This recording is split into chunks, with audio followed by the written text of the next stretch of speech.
Hi! Thanks so much for checking out this video.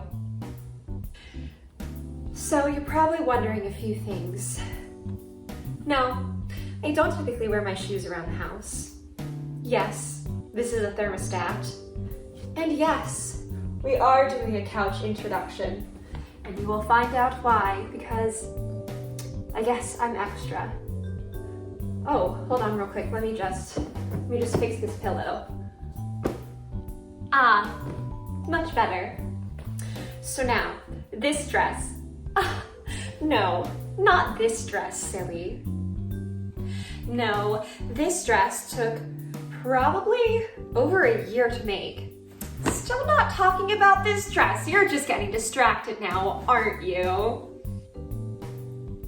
No, this Sorceress dress that this whole video is about took over a year to make, and no, it's not because I'm a slow sewer. In fact, some things I can make in one whole night. No, but most of the time when I make one thing in just a night, it's for myself, for fun, to wear in real life, and what? I am totally not taking the time right now to show off a few, or all, of the clothes that I've made myself for real life.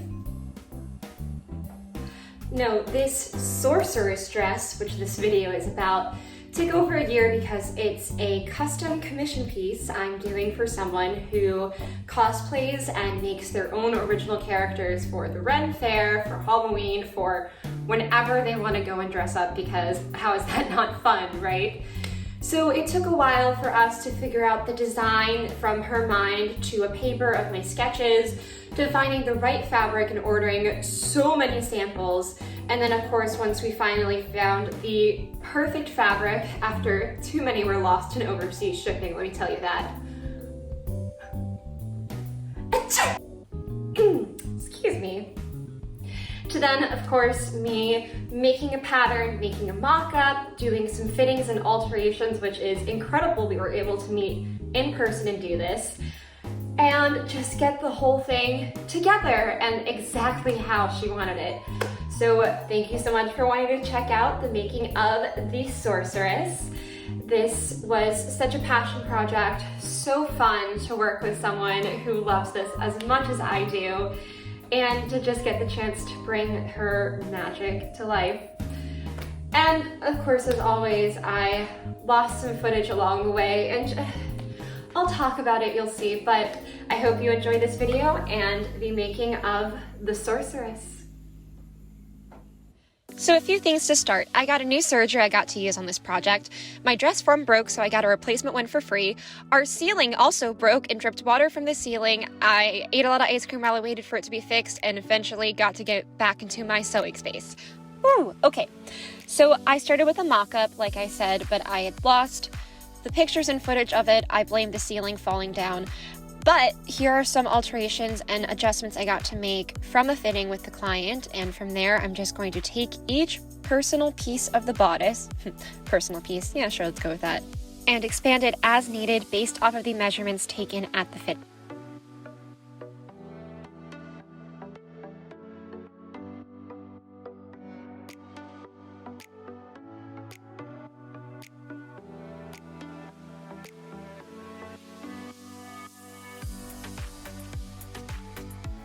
So now I can base each next piece of the bodice off of the last, and yes, I do have to expand each piece of this bodice pattern because the original waist where it hit the client wasn't quite ideal for what we wanted. We realized we wanted a much more exaggerated shape, and so adjusting each of the pieces for both the outer and the lining, like you've just seen for the first two pieces.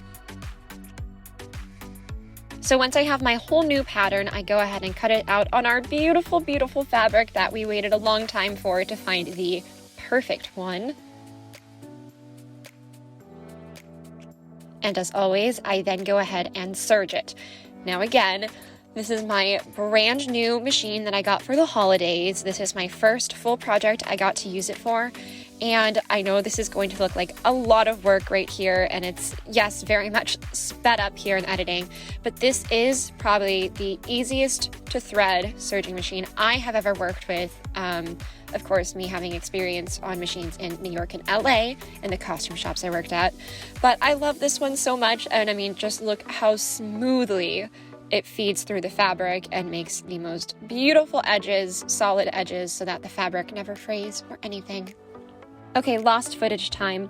I connected the first 2 pieces and made little channel sheaths for the boning to go through. I'm now going along and adding the rest of the pieces, but before I connect the next 2, I made sure to have inserted the boning into the channels, because once the seams start overlapping at the bottom, there was no way it could have gone in either. I went ahead and assembled everything for the outer fabric. Now I just repeated the same thing for the lining, but gave it some interfacing as well, just to help it stand up to the nice sturdy satin fabric. So of course, now all we have to do is assemble all of this together. No boning in the lining, by the way, that only went into the outer fabric, which, as you can see here, is all set to go and needs to be connected. So we just 1, 2, 3, and there we go. Yeah, okay, it's not that easy, but I love little editing things, as you can tell by the beginning of this video. So I have the whole bodice constructed here now, lined, and I did a top stitch to keep the neckline nice and flat and even. And next thing we got to do was add some sleeves. And these sleeves are so magnificent. They are gloriously long, shaped exactly how we wanted it to, and fun to get to drape around and move the arms with. What's next? Well, of course, we have to add the skirt, and I don't have any footage of me cutting out the panels, but that's not because it's lost. It's because I think you all have seen me cut enough fabric in these videos. But each panel gets serged on just the edges. I'm leaving the bottom unserged so that I have a fitting with the client and can hem it to her exact height. Just connect it all together, and here we have our full dress. The back is going to be a corset back, so just add some grommets and a little cord there, you know. There's also a modesty panel, of course, but now the dress is all set to go. Well, set to go for the next fitting at least. Like I had just mentioned, I'm going to hem it and cut it to the proper length and finish the bottom. So now, the moment I've been waiting for to tell you all, this costume has a cape. And this is the most incredible color changing fabric. It's sheer, it's an illusion, it's blue, it's red, it's silver, who knows. So for this, we're just keeping to a simple cape shape, very much like my Queen Anna cape, if any of you have seen that over on my social media of Facebook and Instagram. And for finishing off this, I just run it through the serger twice so that we get the nice finished edge. We were thinking about adding some bias tape to the edging, but in the end decided it would be too heavy, too solid of a look for such a sheer illusion of fabric. And now the important thing about having a serger is taking care of it after each use. I spray it down with some, I don't know, what is this, Can-O air? Something like that, to get the pieces and little bits away, and anything collected in the little tray gets tossed. But that is the making of our Sorceress dress. I think these videos make it look so simple, but again, over a year of work went into making this, and then probably 3 months of construction with fittings and finishing everything how we wanted it to be. I think it looks absolutely glorious with the cape here, and I can't wait for hopefully pictures back from the client just to see how everything turns out in movement, at the Ren Fair, at anywhere you want to wear this beauty, and walking around to be a sorceress.